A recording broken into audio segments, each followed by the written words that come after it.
ब्रह्मा विष्णु महेश अजर अमर नहीं है। इनका भी आविर्भाव अर्थात जन्म तथा तिरोभाव अर्थात मृत्यु होती है। प्रमाण के लिए देखिए देवी भागवत महापुराण। ब्रह्मा, मैं, विष्णु और शिव, यह तुम्हारी प्रभाव से जन्मवान है। तो हम तो जन्मवान है, हमारा तो जन्म होता है और मरते हैं, नित्य नहीं है, हम अविनाशी नहीं है। फिर इंद्रादि दूसरे देवता नित्य किस प्रकार हो सकते हैं? कृपया अवश्य सुनिए जगत गुरु तत्वदर्शी संत रामपाल जी महाराज के अमृत वचन। यहाँ अटपट चले नहीं, क्योंकि हमारे परमात्मा सारी ब्रह्मांड के पालक, सबके रचनहार एक झोपड़ी में टाइम पास करा करते और हाथ से कपड़ा बुनकर निर्वाह करके दिखाया करते थे, जो सबका पालन करने वाले। नहीं तो वो एक वचन से एक बहुत बड़ा महल बना सकते थे, उन्होंने ईंट सीमेंट डालने की जरूरत नहीं थी। वो हमें ये बताना चाहते थे, इस गंदे लोक से निकलना चाहते हो तो यहाँ की बकवाद छोड़नी पड़ेगी, केवल यहाँ से जन्म और मृत्यु का छुटकारा चाहिए आपको, तो ये भक्ति कर लीजिए। गीता अध्याय नंबर 7 के श्लोक नंबर 29 में कहा है, गीता ज्ञान दाता कहता है कि जो मेरे ज्ञान को आश्रय कर लेता है और तत्वदर्शी संत की जो खोज कर लेता है, और वो व्यक्ति जो केवल जरा और मरण से छूटने का प्रयत्न कर रहे हैं, वो उस तत्व से परिचित हो चुके हैं और सारे दातम ज्ञान से परिचित हैं और वो सब कर्मों से परिचित है। वही प्राणी जरा और मन से छूटने का प्रयत्न करते हैं, इस संसार के किसी सुख की वो कामना नहीं करते। तो यहाँ इस आने से आपको ये ज्ञान हो जाएगा और फिर ये समर्थ है। आपको जिस चीज की आवश्यकता होगी, बकवाद नहीं सुनेगा आपकी। आपको आवश्यकता होगी तो आपको तुरंत दे देगा अल्लाह, कहते हैं कुछ भी कारण बनाओ। तो इसलिए यहां परमात्मा कहते हैं, कहे कबीर और सब दुखिया, एक संत सुखी मन जीती हो। मन जीतना यही होता है कि जैसे हमने यहाँ की ये जो नाचना गाना, इसका तो ज्ञान ही हो गए, बकवाद है बेमतलब की। अब नाच गा रहे हैं, ढोल पीट रहे हैं, डीजे बजा रहे हैं, अगले दिन दूल्हे की मृत्यु हो जाती है, टक्कर मार कर रो रहे हैं, बजा ले डीजे। तो यहाँ नानक साहब जी कहते हैं, ना जाने काल की कर डारे, किस विध ढल जा पासावे, अर्जिना के सरते मौत खुड़क दी नानू केड़ा हसावे। जिनको मौत दिखाई देती है, जिनको जाना है यहाँ से, पता है कि ना जाने कब बिजली गिर जाएगी, तो वो ये बकवाद नहीं करा करते। अब कोई भयंकर रोगी है और उसको पता है कि कैंसर होगी है और कुछ दिनों का मेहमान है, कि वो सुनियो डीजे और करके दिखाओ बकवाद।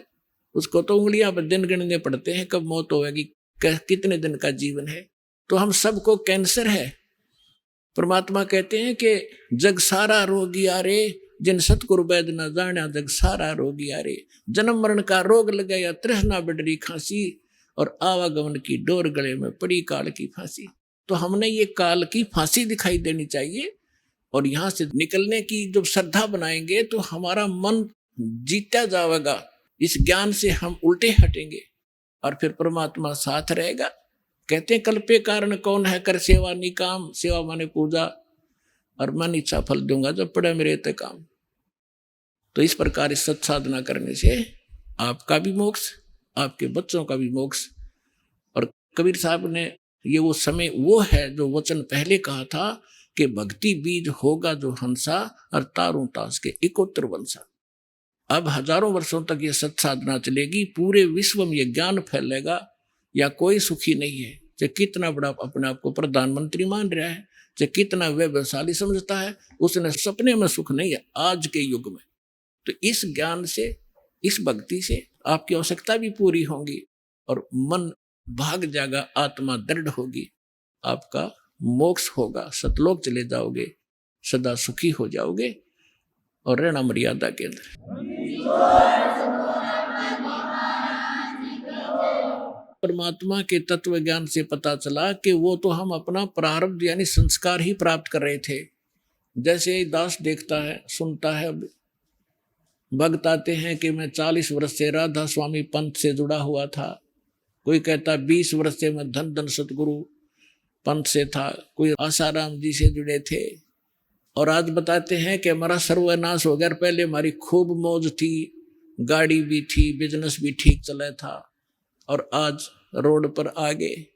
तो वही तो साधना पहले करते थे जब आपका मौज माचरी थी, और वही साधना करते करते सर्वनाश हो गया तो भाड़ में जाए सी भक्ति। तो कारण क्या था? अब उनको ज्ञान होगा, यहाँ आने से सत्संग सुनने से पता चला कि वो तो उनका संस्कार था। जब तक आपके पुण्य चलेंगे वह बैटरी चार्ज है और आगे चार्जर है नहीं इन्वर्टर का, तो जब तक वो पूर्व चार्ज बैटरी है उससे सारे काम होते दिखेंगे, पंखा भी चल रहा होगा और बल्ब भी जल रहा होगा। और जब वो एकदम डिस्चार्ज होगी, डाउन होगी बैटरी, सारी सुविधा बंद हो जाएंगी आपकी, क्योंकि आगे चार्जर नहीं। तो सत भक्ति रूपी चार्जर इस आत्मा का फिर लाना पड़ेगा। ये पूर्व जन्म के पुण्य जिसके जैसे भी चल रहे हैं वो तब तक चलेंगे। और जब पापों का दौर शुरू होगा, जब कैर पे कैर टूटेंगे, और वह साधना फिर कति आपको सहारा नहीं देगी, क्योंकि वो पहले भी साधना लाभदायक नहीं थी, क्योंकि आपको ज्ञान नहीं था, जिस कारण से उन नकली संतों के अटपट के वचन सुन के और आप उनके पीछे लगे। उनके विषय में बताया कि चातुर प्राणी चोर हैं, ये मूड मुगत हैं ठोट, और संतों के निकाम के उनको जोगड़ जोट। फिर परमात्मा कहते हैं बेखों के लश्कर फिरे, इन पंथों के लश्कर यानी टोड़ के टोड़ बने फिरे हैं, ये बाणी चोर कठोर, और सतुर धाम ना पहुंचेंगे ये 84 के ढोर। परमात्मा कबीर जी की वाणी आप किसी भी संत पंथ से देखिएगा, कबीर जी की वाणी के बिना उनका सत्संग पूरा नहीं होता। और उन्हें कख नहीं पता कबीर जी बोल क्या रहे हैं, वो कहना क्या चाहते हैं। कहते हैं बेखों के लश्कर फिरे ये बाणी चोर कठोर, और सतगुरु सतलोक नहीं जाएंगे ये 84 के ढोर।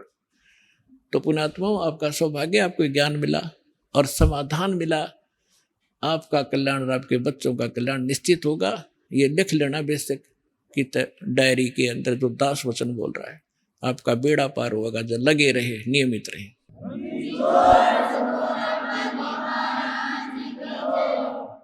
एक तो ज्ञान होता है, ज्ञान तो अद्वितीय है ही है परमात्मा का, और ऐसे ऐसे हजारों की संख्या में, लाखों की संख्या में भक्त हैं।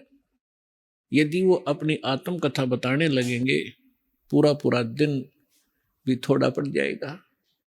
इस दास ने जब से ये ज्ञान प्राप्त हुआ और परमेश्वर स्वरूप हमारे गुरुदेव ने जब आशीर्वाद दिया दास को कि आप दीक्षा दिया करो, दास तो ये उद्देश्य लेकर भी नहीं भक्ति कर रहा था कि एक दिन इतनी जिम्मेवारी का काम दास को प्राप्त होगा। तो उन्होंने कहा था कि इस विश्व में तेरे समान संत नहीं होगा। उस समय तो दास को यह बात गुरुदेव की ये भी नहीं लगी कि असत्य होगी, क्योंकि गुरु की बात कभी असत्य नहीं महसूस होती। लेकिन ये अपनी औकात से मैं परिचित था कि मैं तो एक भगत भी पूरा नहीं था, और ये कह रहे हैं कि तेरे बराबर संत नहीं होगा विश्व में। कहते हैं संत बोले सहज सुबह और पलट दे ब्रह्मंड। पुण्यात्माओं, आपके लिए सारा काम हुआ है, आपका सौभाग्य है। तो कहते हैं ये संसार समझदा नहीं, कहंदा श्याम दोपहरे नू। गलत साधना करते हैं, गलत भगवानों का आश्रय लिए बैठे हैं। कहते हैं इसी को सुख मान रहे हो, और मानव शरीर प्राप्त करके यदि ये सत भक्ति और ये सत साधना आपने नहीं की तो गरीबदास ये वक्त जाता है, रोग इस पैरे नू। ये मनुष्य जीवन एक बार हाथ से छूट गया, ना जाने कितना भयंकर कहर आप पर टूट जाएगा। तो सौभाग्य आपका, आपको स्थान मिला, ये सच्चा नाम मिला और सच्चा ज्ञान मिला।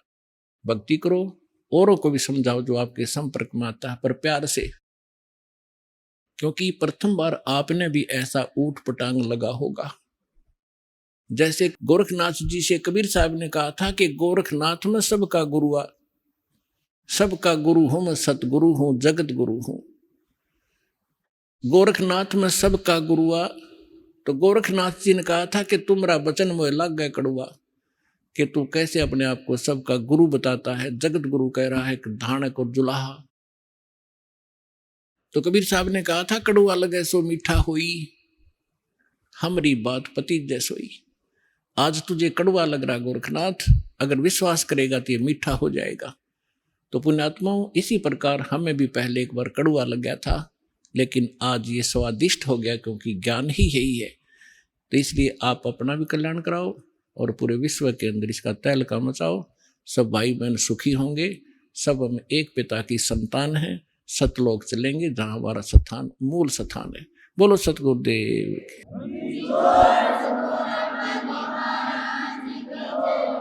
परम पिता परमात्मा पूर्ण ब्रह्म सर्व सृष्टि रचनहार कबीर परमेश्वर जी की असीम रजा से आप सभी पुण्यात्माएं परमात्मा की महिमा सुनने के लिए उपस्थित हुए।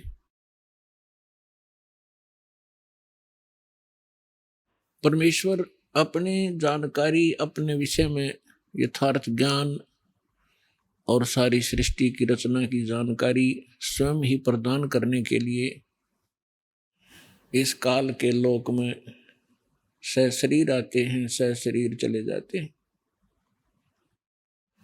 जैसा कि आप जी को बहुत बार सृष्टि रचना में बताया गया है कि आप सभी चींटी से लेकर हाथी तक जितने भी पशु पक्षी जलचर और जितने भी रंग से लेकर राजा मानव शरीरधारी प्राणी हैं, ये सभी उस परमात्मा कबीर जी की आत्मा है। और हमने अपने पैर पे आप कुल्हाड़ी मार रखी है अपनी गलती के कारण। फिर भी कहते हैं बच्चे गलती कर ही देते हैं, माता पिता फिर भी उनके लिए उनके बचाव का भरसक प्रयत्न करते ही रहते हैं जितना उनका सामर्थ्य होता है। पुण्यात्माओं, अभी आप बालक हो, बच्चे हो, इस ज्ञान में जिसमें आपको ये परमात्मा का यथार्थ ज्ञान होगा और आपकी आत्मा स्वीकार करेगी एक दिन कि सचमुच ये स्थान ठीक नहीं। और जो ज्ञान दास बता रहा है ये किसी डूम भाट के गीत नहीं है या किसी सांगी कवि के बनाए हुए एक फॉर्मेलिटी के 2 श्लोक नहीं है। ये God given complete spiritual knowledge है जो स्वयं परमात्मा ने आके ज्ञान बताया है। इसके साथ साथ वो परमात्मा अपनी लीला अनुसार जो वो लीला किया ही करते हैं, सतलोक से आए और जिन महापुरुषों को वो मिले उनको सतलोक लेकर गए, उस स्थान पर लेकर गए जो हमारा मूल स्थान है, जहां आप और हम सभी रहा करते थे। आपका परिवार था, वहां पर सभी सृष्टि ऐसी ही है, ऐसे ही नर और नारी करके वहां सब बच्चे हैं, सारी सुविधाएं हैं। उसी की डुप्लीकेट नकल काल ने यहां कर रखी है। एक तो सोने के खिलौने हो और एक मिट्टी के कुम्हार के बनाए हुए, तो उनमें और उनमें बहुत अंतर होता है। वो कुम्हार के बनाए हुए खिलौने तो 2 मिनट में टूट जा, हाथ पाव न टांग पाओ उसकी, और सोने के बने हुए कहीं पटको उठा के उनका कुछ नहीं बिगड़ता, कीमत गनी होती है। तो सतलोक के अंदर आपको ऐसा शरीर मिलेगा जिसका नाश कभी नहीं होता, उसमें वृद्ध अवस्था नहीं है, बुढ़ापा नहीं है, सदा युवा बने रहोगे। और जिस सुख को और जिन क्रियाओं को आप यहां करते हो, सैर सपट्टा करना प्रत्येक आत्मा चाहती है, हिल स्टेशनों पर घूम का वहां जाकर पार्कों में डोला में घूमे, ये सारी सुविधाएं आपको सतलोक में प्राप्त है। प्रत्येक के घरों में ऐसा है। और घूमने के लिए आपके पास विमान है, वहां पर विमान, यहाँ तो एक मोटरसाइकिल हो जाए हुआ है, बड़ी बात मानते हैं हम। और 6 दिन में तेल डलाना पड़ेगी तो लंबे सफर में जावत है। तो वहां कुछ भी नहीं है, निष्कर्म मोक्ष वहां प्राप्त होता है, बिना काम किए सारे सुख प्राप्त होंगे, लेकिन वो होगा यहाँ किए हुए का प्रतिफल। जैसे बच्चा विद्यालय में जाता है और विद्यालय में यदि वो उन सुखों को प्राप्त करता रहे जो उसने नौकरी प्राप्त करके प्राप्त करने थे, विद्यालय में यदि वो ऐसे ही सैर सपट्टे करता रहे, टीवी फिल्म देखता रहे, गाने सुनता रहे, जो उसका उद्देश्य है उसको कर नहीं रहा, तो वो आगे चल के बहुत दुखी होता है। इसी प्रकार वो जो विद्यार्थी सच्चे दिल से पढ़ाई कर जाते हैं, सफल हो जाते हैं, तो फिर उसको उस फील्ड में जा करके वो सुविधाएं प्राप्त होती है जो उसकी शिक्षा का ही प्रतिफल होता है। ठीक इसी प्रकार आप जी विद्यार्थी हैं जिनको मानव शरीर प्राप्त है, ये सब ड्रेस है अलग से। जैसे विद्यालय में जाने वाले विद्यार्थियों की अलग से पोशाक होती है, इसी प्रकार आप जी को जिनको मानव शरीर प्राप्त है पूरे विश्व में, ये परमात्मा पाने वाली यूनिवर्सिटी में विद्यालय में प्रवेश प्राप्त कर चुके हैं।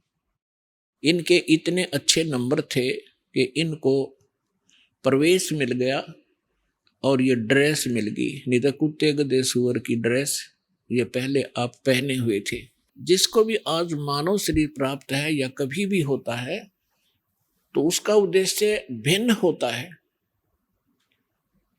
और उद्देश्य को छोड़कर वे यहीं पर कोठी बंगले कार सांग सिनेमे ताश खेलते रहते हैं, राजनीतिक गपौड़ मारते रहते हैं, तो विद्यार्थी फेल हो जाते हैं। और फेल होने के बाद फिर उनको कितना कष्ट होता है। और जो बच्चे पढ़ जाते हैं, शिक्षा ग्रहण कर जाते हैं अच्छी लगन लगा कर, आगे चलकर उनको बड़ा सुख प्राप्त होता है। इसी प्रकार आप विद्यार्थी हैं, इस दास के बताए अनुसार ये सिलेबस आप करते रहोगे, अपना दैनिक कार्य भी करते रहो, परमात्मा में विशेष रुचि बनाओ। ज़्यादा समय परमात्मा की महिमा सुनने और सुनाने में, मंत्र के जाप करने में, सुबह शाम और दोपहर की जो नित्य नियम बताए हैं उनके करने में ज़्यादा समय लगाओ।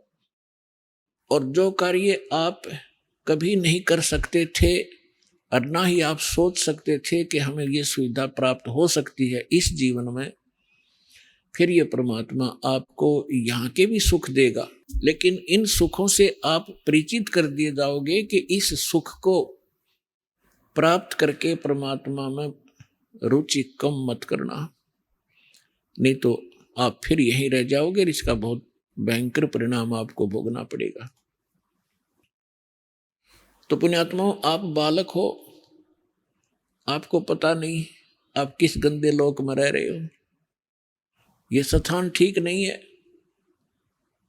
यहाँ पर चाहे आज कोई कितना सुखी नजर आता है और संपन्न परिवार है, सब बच्चे भी अच्छे, कोई सर्विस कर रहा है या कोई अपना बिजनेस ठीक कर रहा है, बाल बच्चे हैं, सारी सुविधाएं उपलब्ध हैं, ये आपके पूर्व जन्म के जो शुभ संस्कार हैं वही प्राप्त हैं, और उनको आप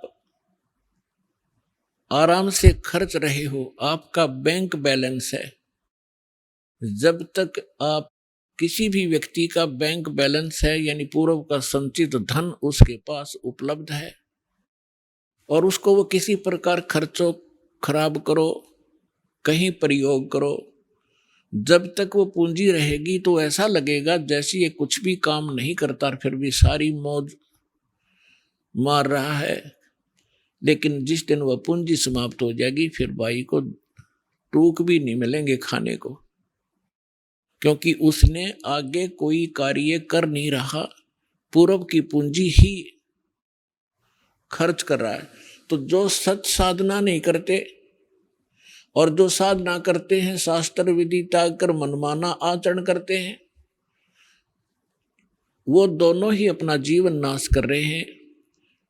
और एक सबसे बड़ी भूल अज्ञानता के कारण हमारे ये लगी हुई है कि हम देखते हैं अमुक व्यक्ति ना कोई कभी परमात्मा को याद करता है और ना कोई ऐसा धर्म कर्म करता है, सारा दिन अपना मस्ती में रहता है, घूटी लगाता है, और फिर भी उसको सारे सुख प्राप्त हैं, परिवार भी ठीक है, बच्चे भी ठीक लाइन पर लगे हुए हैं, और सब संतान भी है, पोता पोती सब कुछ है। और एक भक्त है,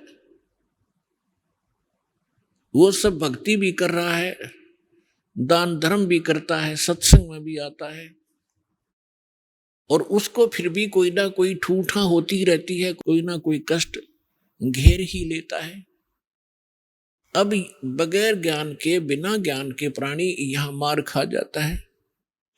वो ये सोच बैठता है क्या फायदा इस भक्ति का, ये व्यक्ति सामने वाला कभी राम नाम लेता नहीं, कोई धर्म नाम की चीज यू जानता नहीं, इसको सारी सुख प्राप्त है और हम सब कुछ कर रहे हैं फिर भी कोई ना कोई दुख आ ही रहा है। तो पुण्यात्माओं, इस ज्ञान को आधार बनाकर जीना जो भगवान ने बताया है। उस प्राणी जो सुखी है कभी भगवान याद करता नहीं, ना कोई धर्म करता है, शराब भी पीता है और भी सारी बकवाद करता है, और फिर भी आपको सुखी नजर आता है। उसकी पूर्व जन्म की बैटरी चार्ज है और वो घनी चार्ज कर रहा है, पिछले जन्म जन्मों में घने पुण्य दान किए हुए हैं। तो परमात्मा किसी का कुछ रखता नहीं है, जिसने जैसा किया है उसका फल पूरा ही देता है।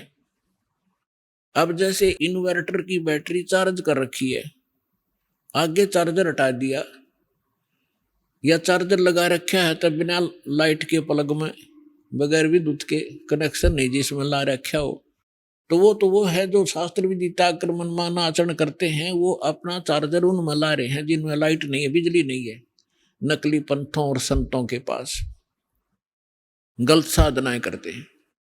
और जो बिल्कुल नहीं लगा रहे चार्जर, साधना करते ही नहीं, वो फिर भी सुखी हैं, तो वो बैटरी चार्ज है उनकी। और जो नकली स्थान पर प्लग जिसमें बिजली है नहीं उसमें प्लग लगाए बैठे हैं और वो अभी सुखी महसूस करते हैं अपने आप को, क्योंकि उनकी भी बैटरी अभी चार्ज है, लेकिन वो चार्जर ठीक नहीं है। और जो नहीं लगा रहे वो भी ठीक नहीं है। जब तक उनके पूर्व जन्म के पुण्य चलेंगे तब तक तो वो सुखी नजर आएंगे, और जब शुरू होगा पाप का दौर, कैर पे कैर टूटेंगे उनके समझ में नहीं आओगी अब बन क्यों कर गई, हमारे साथ क्या बन गई। तो भक्तों को इस बात को ध्यान रखना चाहिए कि परमात्मा, यदि आपको कोई कष्ट भक्ति करते करते भी हो रहा है, एक आध अनजान भक्त कहता है जी मैंने पाठ भी करा दिया, ज्योत भी बोल दी, सारा भक्ति भी कर रहा हूं, 1 साल हो गया है और फिर भी मुझे ऐसा हो गया, मेरी भैंस मर गई, कोई लाभ नजर आ नहीं रहा। अरे भले आदमी, यह भी कोई बात कही आपने, तो बिना समझ का आदमी ये बात कर सकता है व्यक्ति। जैसे सर्दी के मौसम में आपको सलाह दी गई अपने माता पिता के द्वारा, बेटा स्वेटर पहन लो, जराब पहन लो, जूते पहन लो, और सर्दी ज्यादा है। अब जराब भी पहन रखी है, जूते भी पहन रखे हैं, कमीज मोटा पहन रखा है और स्वेटर भी पहन रखी है, और फिर भी सर्दी महसूस हो रही है। तो क्या वो बच्चा ये कहेगा कि मैंने सारा कुछ पहन रखा फिर भी सर्दी लग रही है, इन्होंने क्या बचाव किया मेरा। अपने आत्माओं,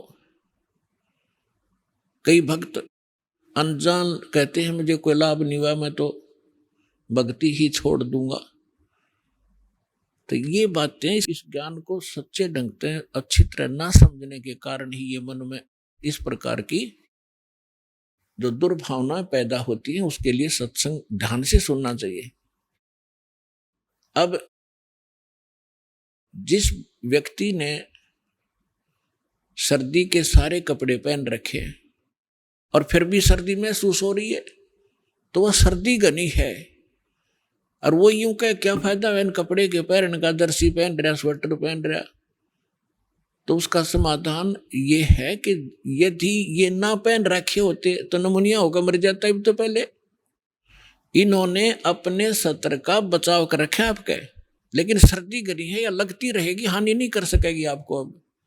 और ये ना पहन रहा होता तो नमूनिया होकर मर जाता। तो पुण्यात्माओं, जो भक्ति आप कर रहे हो, साधना कर रहे हो, पुण्य करते हो, दान करते हो, ये आपको स्वेटर, जर्सी और जुराब पर आई जा रही है, और फिर भी कोई हानि हो रही है तो होने दो वो, क्योंकि आपके पाप कर्मों की सर्दी घनी है, लेकिन वो हानि नहीं कर सकती। थोड़ी बहुत आपको आभास अवश्य होगा, जैसे हाथ ठंडे हो गए, कान्ना का ठंडी ठंडी हवा लग रही है, लेकिन हानि नहीं कर सकता आपको, क्योंकि आपने बहुत बचाव के कपड़े डाल रखे। इस बात को ध्यान रखना। और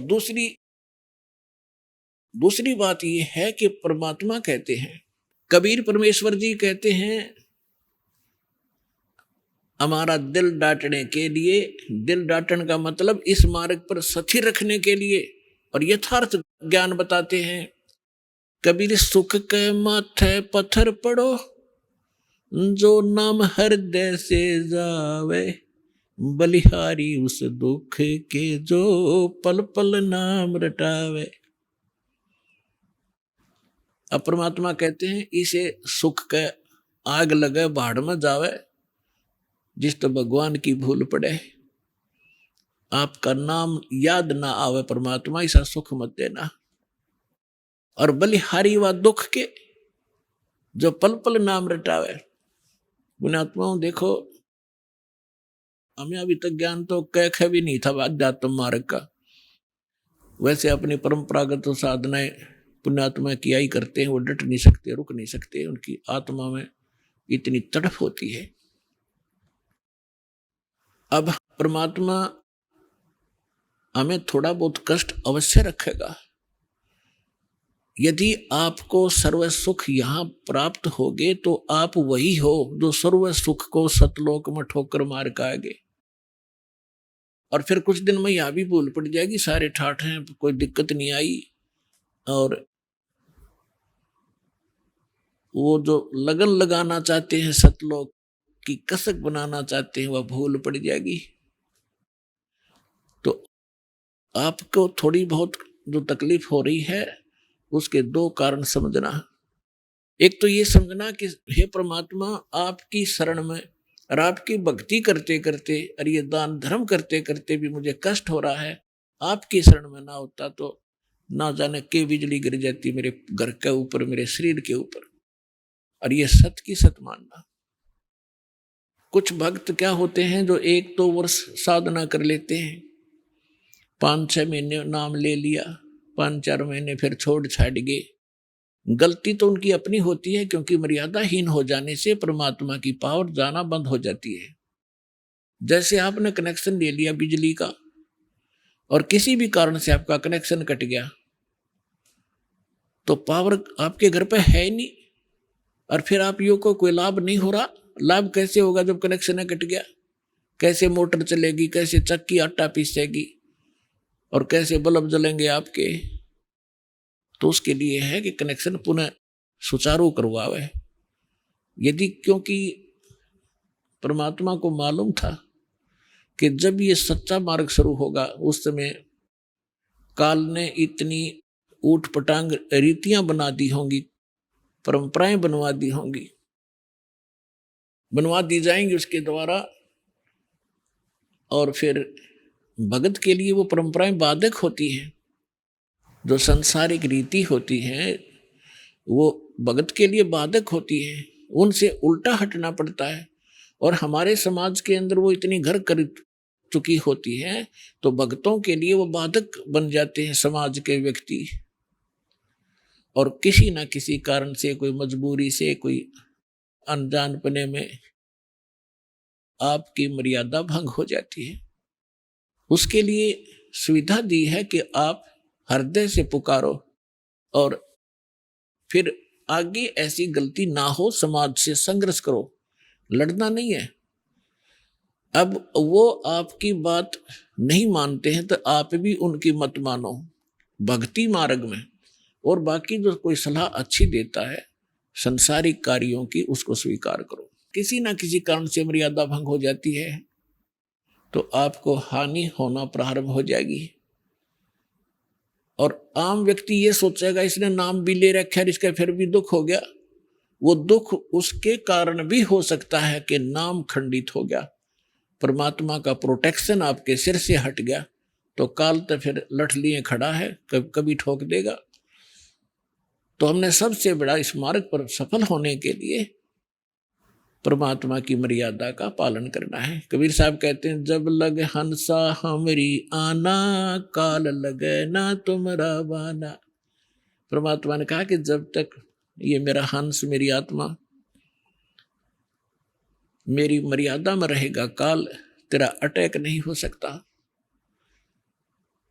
अब हम क्या करते हैं, जो दुखी हैं, जो दुखी आत्मा है, यहां आते हैं, उनको जो भी हम मर्यादा बताते हैं वो सहर्ष स्वीकार करते हैं, क्योंकि वह लुट पिट कर आते हैं। उन्होंने सभी देवी देवता जाड़ के देख लिए, उन्होंने सभी जंतर मंत्र करवा रखे हैं, और यहां आते ही सुख हो जाता है। तो फिर वो मर्यादा खरी रखते हैं, क्योंकि उनको मालूम है यदि मर्यादा भंग होगी तो वो कैर फिर टूटने लग जाएगा। और जो बीच बिचाला सा है, जो ना गने दुखी है ना गने सुखी हैं, और वो यहाँ आते हैं, नाम ले लेते हैं। परमात्मा का तो स्वभाव है, बिजली कनेक्शन मिलते ही कोई काम कर लियो सब डूडा उठा देगी। और फिर वो लोग विचलित हो जाते हैं, क्योंकि ज्ञान संपूर्ण ना होने से, और कहीं लोकलाज में आकर फिर वो कोई ना कोई गड़बड़ कर ही जाते हैं, और मर्यादा भंग हुई। देखो, दो कारण होते हैं। कई भक्त ऐसे होते हैं बार बार मर्यादा भंग करते रहते हैं, कोई हानि भी नहीं होती उनको। और कुछ ऐसे होते हैं मर्यादा भंग कर दी, तुरंत उसको हानि होगी या मृत्यु हो जाती है या कोई और कष्ट भारी आ जाता है। उसका ये कारण होता है कि जो बार बार मर्यादा भंग भी कर रहा है, कोई हानि भी नहीं हो रही है, तो उसका अभी शुभ संस्कार पिछले चल रहे हैं। और जिसने मर्यादा भंग कर दी और मृत्यु होगी, तो उसका संस्कार था मृत्यु का, और मर्यादा भंग होने से परमात्मा का प्रोटेक्शन हट गया, और उधर से उसका वो समय आ गया। और यदि वो मर्यादा में होता तो वो समय बेसिक आ जाता मृत्यु का, उसको मृत्यु प्राप्त नहीं हो सकती।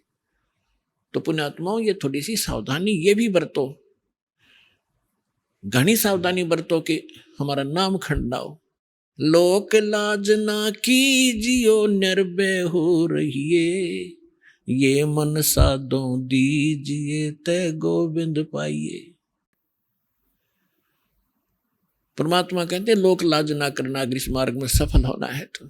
हाँ, लोक लाज वो करो जो चोरी नहीं करे, उसमें लोक लाज माने, जारी नहीं करे, रिश्वत नहीं लेनी चाहिए, और झूठ नहीं बोला, किसी को ठगा नहीं, ये है लोक लाज करने की। लेकिन ये लोक लाज नहीं करे कि भक्ति मार्ग में बाधक हो।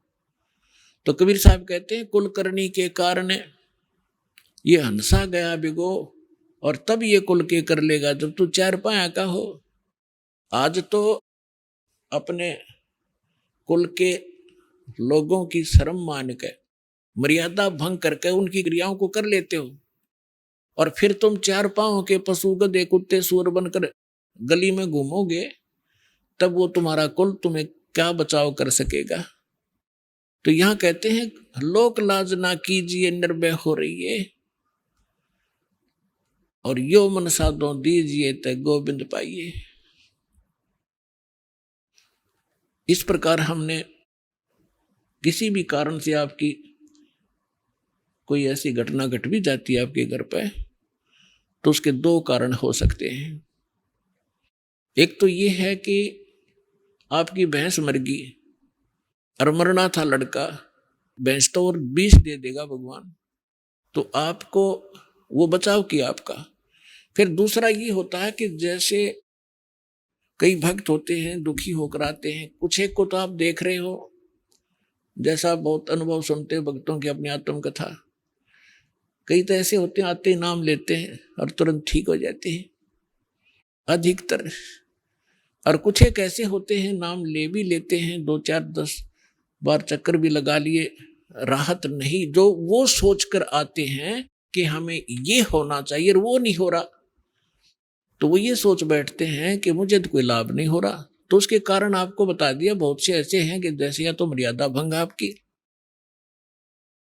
कबीर साहब कहते हैं, अपनी महिमा पर बताते हैं, सतगुर के दरबार में कमी काहे की ना, हंसा मौज ना पावता तेरी चूक चाकरी मां। इस कबीर भगवान के दरबार में इम्पॉसिबल वर्ड नहीं है इसकी डिक्शनरी के अंदर। लेकिन हमें लाभ नहीं मिल रहा, तो उस कहते तेरी चूक चाकरी में, तेरी कोई पूजा सेवा और श्रद्धा में त्रुटि है, उसको सुचारू कर। फिर डूंडा ठा देगा, भगवान ही समर्थ है, ये क्या नहीं कर सकता।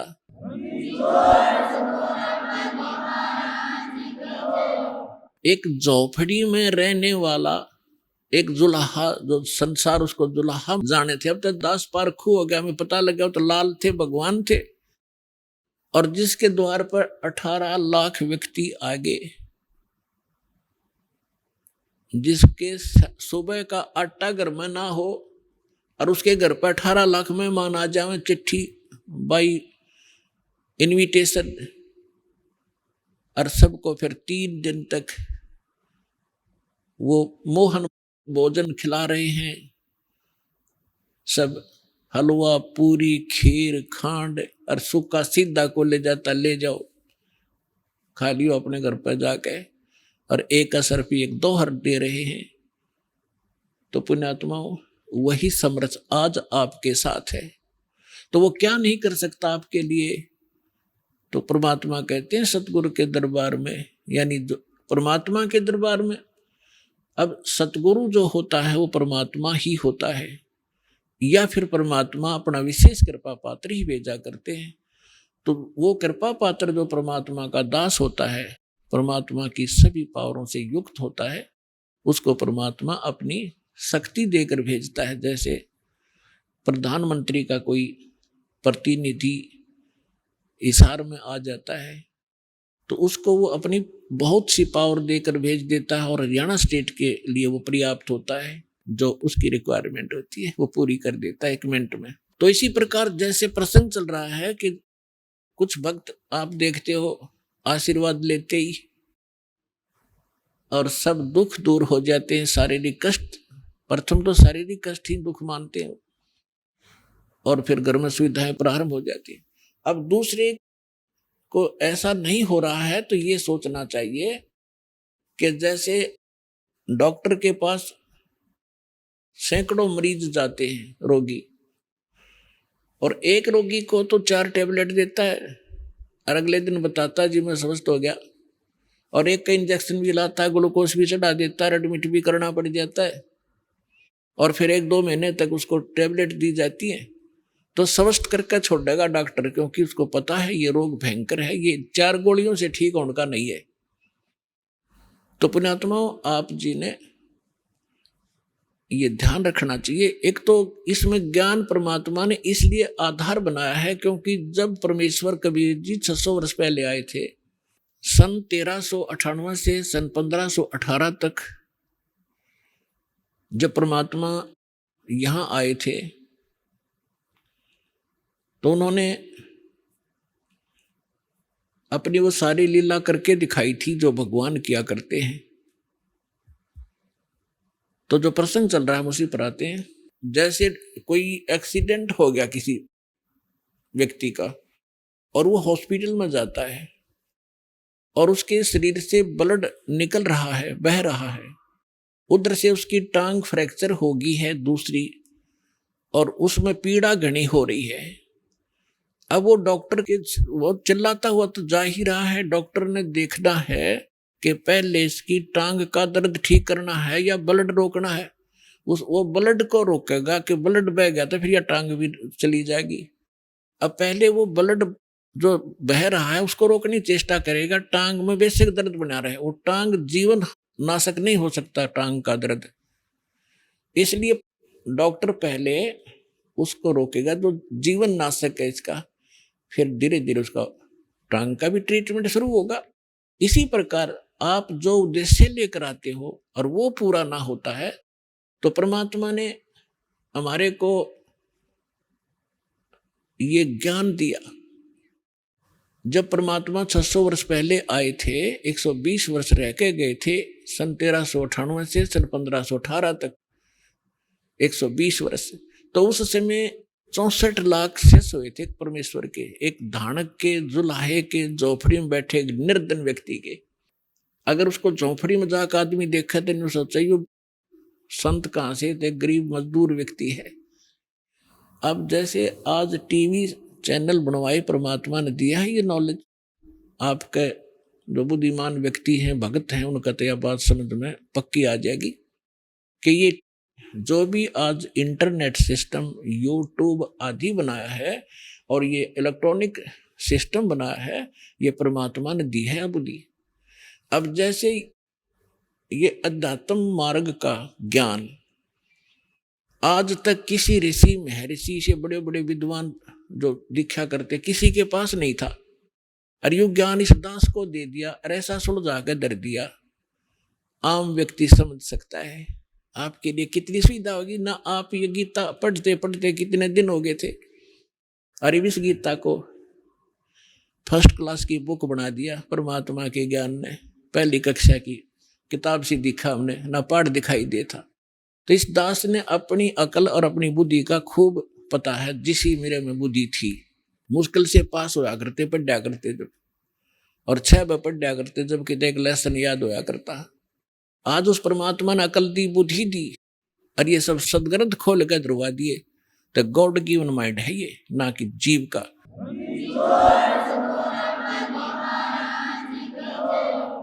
और ठीक इसी प्रकार ये जो कुछ भी आज आप ये जिसको वैज्ञानिक तरक्की मान रहे हो, ये गॉड कबीर गिवन है आपके लिए, अपनी प्यारी आत्माओं को अपनी महिमा और अपनी जानकारी, अपनी पहचान बताने के लिए, कि ताकि ये मुझे समझनिया तो पीछा छुटवावें। ये विज्ञान कति काम नहीं आवेगी किससे कभी। और दूसरी कृपा की दाता ने विज्ञान दी, डॉक्टरों को बुद्धि दी, अच्छी दवाइयां खोज ली। पहले हम देखा करते हमारे पूर्वज, और हम भी जब छोटे छोटे थे इतनी औषधि थी नहीं, सिर में दर्द हो जाता, कपड़ा बांध के 3-3 दिन पड़ी रहा करते, काम भी ना कर सके थे। और अब लेकर टेबलेट 10 मिनट में अपना काम करो। तो आज अगर वही स्थिति होती, शरीर में कष्ट हो जाता, तो भक्ति भी नहीं कर सकते आप। तो आज ऐसी मेडिसिन जो दी है, ये परमात्मा गॉड गिवन है, कबीर साहब ने दी है। और एक टेबलेट ली और अपना भजन करो और काम करो। जब 600 वर्ष पहले परमात्मा आए थे, एक दिन में वहां झोपड़ी में कपड़ा भी बुन रहे होते थे, और 1-1 हजार जगह जाकर प्रकट हो जाते थे, और सब जगह जाकर के अपना ज्ञान सुनाया करते थे। वही ज्ञान एक जगह बोलते थे, सब जगह अन्य रूपों में भी वही ज्ञान एक जैसा सब जगह बोला जाता था। जैसे आजकल टीवी से, चैनल से यहाँ बोला जा रहा है, आप विश्व में कहीं भी देख और सुन सकते हैं। तो उसमें परमात्मा ऐसी लीला करते थे। परमात्मा आज करते ये लीला, तो आज वह बात बने नहीं हो, क्योंकि आज तो 1 मिनट में पता लग जाए महाराज जी वहां सत्संग कर रहे थे, दूसरा को यहाँ भी कर रहे हैं, तीसरा को वहां भी कर रहे हो। तो ये एक सृष्टि क्रम में खलबली मच जाती, और जादूगर कहने लग जाएंगे फिर जादूगर है तो। और उस समय कोई जाना नहीं था 10 किलोमीटर दूर के हो रहा है, 5 किलोमीटर 1 हफ्ते में पता लग गया करता। वहां एक कोई भगत आया था, कोई संत भगत सत्संग करे था। तो आज परमात्मा ने अब ये तरीका अपनाया आपके लिए। उसमें तो वर्बली सुनाया करते थे, जो ज्ञान आपको कबीर सागर से, कबीर वाणी से दास सुनाता है, समझाता है, बताता है। लेकिन वो नकली संत परमात्मा के इस ज्ञान को नकारा करते थे कि झूठ बोला है, कुछ नहीं जानता, दाने का दुल्हा है, शूद्र है, ये संस्कृत पढ़ नहीं सकता, संस्कृत तो ब्राह्मण लोग पढ़ते हैं। तो नकलियों की दाल गली रही। और उस समय परमात्मा के 64 लाख से सोना, आज से 600 वर्ष पहले पूरे इंडिया की 4 करोड़ आबादी नहीं होगी। उस समय इराक, ईरान और जो पश्चिमी और पूर्वी पाकिस्तान, बलोचिस्तान, अफगानिस्तान और गजनीव तक, ये सारा भारत था।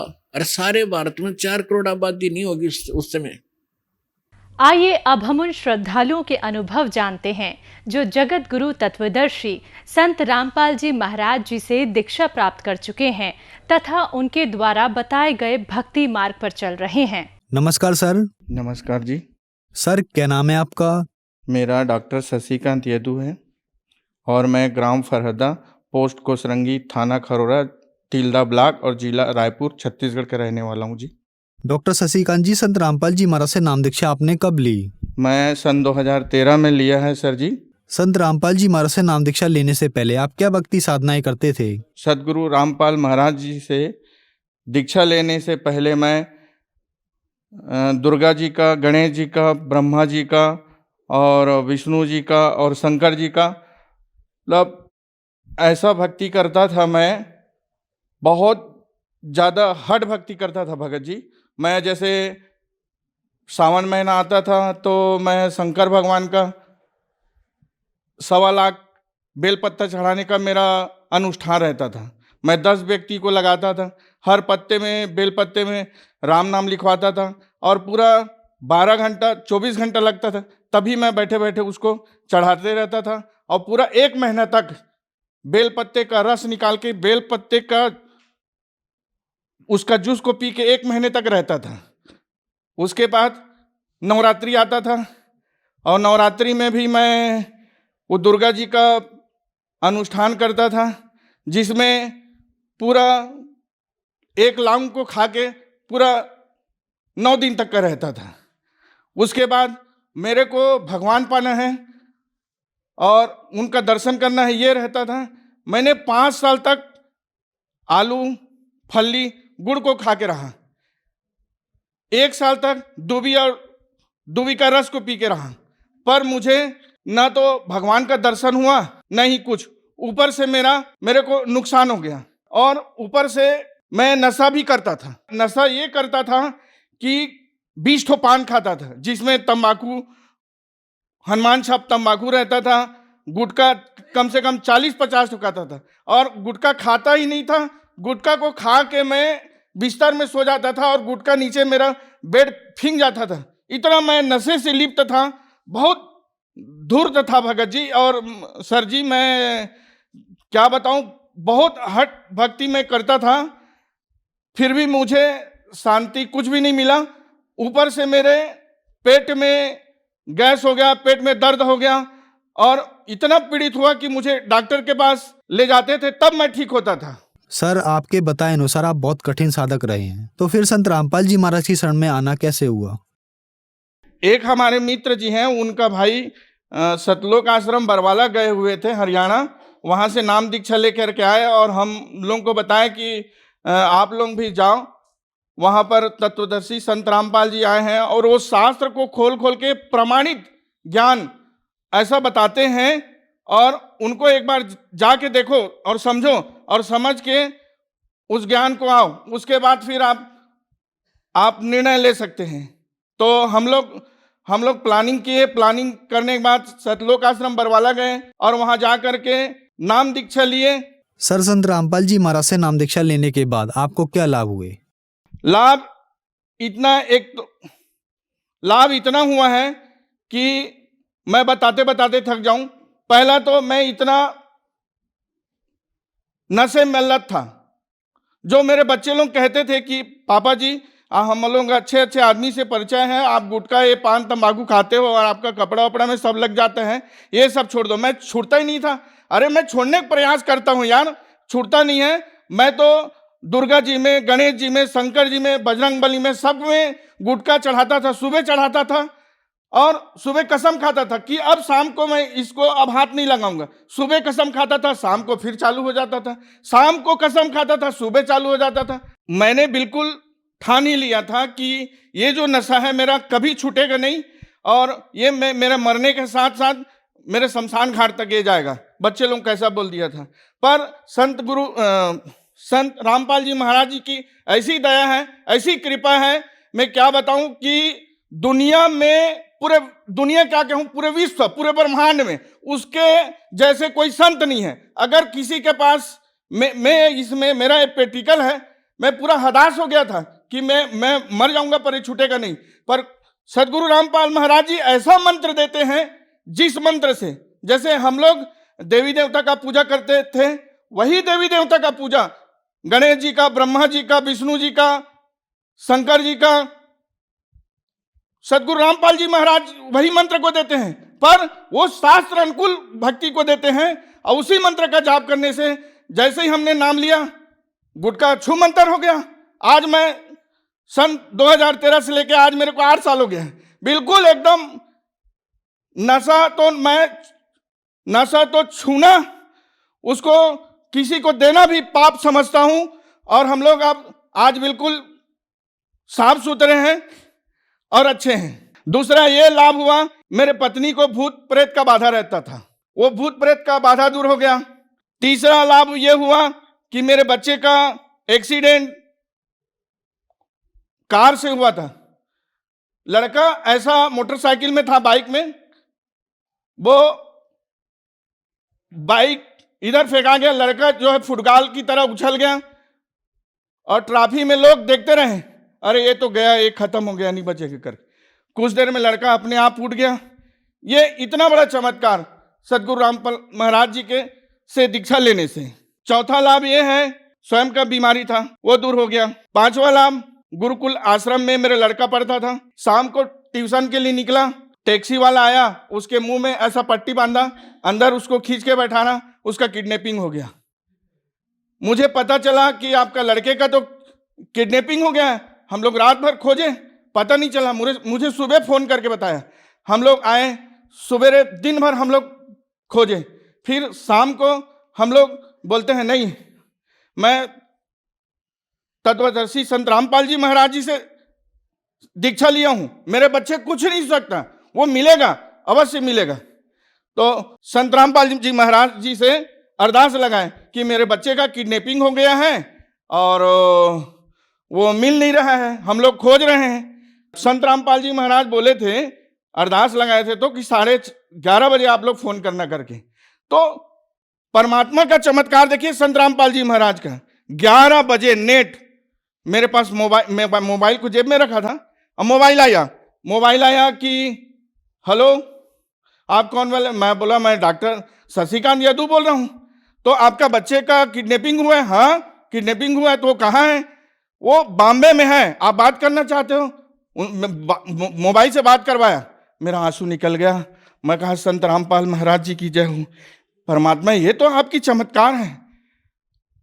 तुरंत मुझे पता चला, मैं दौड़ के गया उनको, फिर हम लोग वहां जाके पता किए।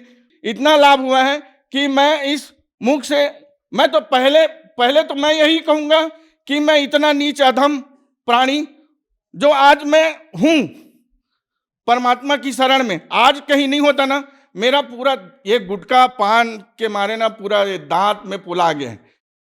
मेरे पास आते हैं पेशेंट तो दांत दर्द से परेशान रहते हैं। मैं देखता हूँ, हे मालिक, हे परमात्मा, संत रामपाल जी महाराज, अगर मैं आपके शरण में नहीं गया होता तो मैं तो मर ही जाता। आज उन्हीं का शरण में हूँ जो आज मैं ये जिंदा हूँ। सर, आप एक डॉक्टर हैं और डॉक्टर होने के नाते आप आम इंसान से इन बातों को ज्यादा अच्छी तरीके से जानते हैं। आज साइंस और टेक्नोलॉजी का युग है, लेकिन मेडिकल साइंस भी इस बात से हैरान है कि संत रामपाल जी महाराज लाइलाज बीमारी को ठीक कर रहे हैं। तो आप डॉक्टर होने के नाते क्या कहेंगे? मैं तो यही कहूंगा, पूरे मानव समाज को, भक्त समाज को, पूरे विश्व के मेरे भाई बहन, माता पिता को प्रार्थना करता हूं, उनसे हाथ जोड़ के निवेदन करता हूं कि अगर कोई भी लाइलाज बीमारी है आपका, तो आप संत रामपाल महाराज जी से शास्त्र अनुकूल भक्ति देते हैं, वो उनसे नामदान लीजिए। और नामदान नहीं लेते हैं तो संध्या शाम को 7:30 बजे से लेके 8:30 बजे तक सत्संग आता है। सत्संग को उनका आप सुनिए जरूर, संत रामपाल जी महाराज जी का आप सत्संग को एक बार अवश्य सुनिए कि ऐसा क्या होता है इनके प्रवचनों में जो इस प्रकार से चमत्कार होता है। एक बार सुनिए और सुन के आप समझिए। उसमें भी नहीं आता है तो ज्ञान गंगा पुस्तक है, जीने की राह है, गीता तेरे ज्ञान अमृत है, इनको आप पढ़िए।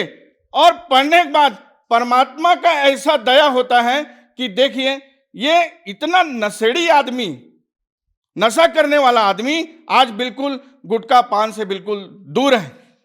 और परमात्मा कहते हैं कि छोड़ देना पिछलों की रीत। और जो हम पिछली जो रीत करते हैं ना, जिसको हम लोग साधना कहते हैं, वो साधना को जब तक हम नहीं छोड़ेंगे तब तक हमको परमात्मा नहीं मिल सकता। और परमात्मा मिलेगा तो वो सदगुरु रामपाल जी महाराज से दीक्षा लेने से ही परमात्मा मिल सकता है। मैंने इतना कुछ भक्ति किया, हठ भक्ति किया, पूरा सब चीज को त्याग दिया, बेलपत्ती में रहा, दूबी में रहा, पूरा 5-5 साल तक। मेरे पास फोटो है, मेरा हड्डी हड्डी दिखता था, तबीयत खराब हो गया था उसके मारे। ये सब करने के बाद भी नहीं मिला, और आज सदगुरु रामपाल महाराज जी से मैंने दीक्षा लिया। आज हम लोग 4 परिवार दीक्षित हैं अपने घर में, दोनों लड़के। और भगत जी एक बता दूं कि इसी महीने मैंने अपने बच्चे का शादी किया है, तो 16 मिनट 17 सेकंड में, और मेरा बच्चे भी वेल एजुकेटेड हैं और मेरे बहू भी वेल एजुकेटेड है, वो महाराष्ट्र से आई है, LLB LLM है, और मेरा लड़का भी वेल एजुकेटेड है। एक साड़ी, एक लहंगा, एक ब्लाउज में हमने ना तो दहेज लिया और ना दहेज दिया। हम साफ बोल दिए, भैया जी हम लोग संत रामपाल महाराज जी के चेले हैं, और हमारे गुरुजी ने शिक्षा दिया है कि ना दहेज लेना है ना दहेज देना है। और मैं मानव समाज से यही प्रार्थना करना चाहता हूं। हमारे समाज में बड़े बड़े मुखिया हैं, वो बोलते हैं दहेज लेना नहीं है, दहेज देना नहीं है, और उन्हीं लोग दहेज लेते हैं और दहेज देते हैं। उन लोग बोलते हैं कि मरिया बात खाना नहीं है, खिलाना नहीं है, उन्हीं लोग खाते हैं और खिलाते हैं। उनके सभा में जाके देखोगे पूरा चार चौंध रहते हैं। पर जितने भी आज करोड़ों संत रामपाल महाराज जी के शिष्य हैं, ना तो वो नशा करते हैं, ना दहेज लेते हैं, और ना ही दहेज देते हैं किसी भी प्रकार से। आज अगर कहीं सरकार के मुहिम में अगर हाथ बढ़ाने का अगर काम किया है तो वो संत रामपाल महाराज जी है। जैसे बेटी पढ़ाओ बेटी बचाओ, आज 1 करोड़ अन्यायी हैं, संत रामपाल महाराज जी के शिष्य हैं, ना तो वो दहेज लेते हैं ना दहेज देते हैं। 1 करोड़ बेटियां आज जलने से बच गई, भुनने से बच गई, उनका हत्या होने से वो बच गई बहन जो है। सर, आपने बताया कि संत रामपाल जी महाराज से लाभ इसलिए होते हैं कि संत रामपाल जी महाराज शास्त्रानुकूल भक्ति बताते हैं। तो ये शास्त्रानुकूल भक्ति क्या होती है? शास्त्र अनुकूल गीता में प्रमाण है, वेद में प्रमाण है, और वेद से, गीता से, भागवत से, सबसे मिला करके, और 4 वेद, 6, 7, 18 पुराण सबसे मिला करके और बोलते हैं, उनसे वो प्रमाणित करते हैं। और देखो ये परमात्मा है, और वो जो है घोर पापों के भी पाप को परमात्मा नाश कर देते हैं। हमारे संत रामपाल जी महाराज बोलते हैं, ऐसा वेदों में लिखा है, पर और संत ऐसा बोलते हैं कि घोर पाप को आपको भोगना ही पड़ेगा करके। तो परमात्मा कहते हैं कि अगर घोर पाप को भोगना ही पड़ेगा तो फिर भक्ति कौन करेगा। और आज इसीलिए संत रामपाल महाराज जी के शरण में आ रहे हैं और उनको लाभ हो रहा है। मैं भगत समाज, पूरे विश्व और संसार के भाई बहन से निवेदन करता हूं, प्रार्थना करता हूं हाथ जोड़ के, आप लोग भी आए और अपना मोक्ष कराएं, अपने कल्याण कराएं। आप भी सुखी रहेंगे, आपके परिवार भी सुखी रहेगा। सर, संत रामपाल जी महाराज से नाम दीक्षा कैसे ली जा सकती है? सदगुरु रामपाल महाराज जी से नाम दीक्षा, जो सत्संग आता है नीचे में पट्टी चलती है, उसमें मोबाइल नंबर रहता है। उस मोबाइल नंबर में आप लगाएं नंबर, और आपको बता दिया जाएगा आप कहाँ रहते हैं, कहाँ पर। तो पूरे विश्व में संत रामपाल महाराज जी का 500 से एबव उनका नामदान केंद्र है। आपको आपके नज़दीकी नामदान केंद्र का पता बता दिया जाएगा, वहाँ जा करके आप अपना नामदान ले सकते हैं और अपना कल्याण कर सकते हैं संत रामपाल महाराज जी से। धन्यवाद सर। सर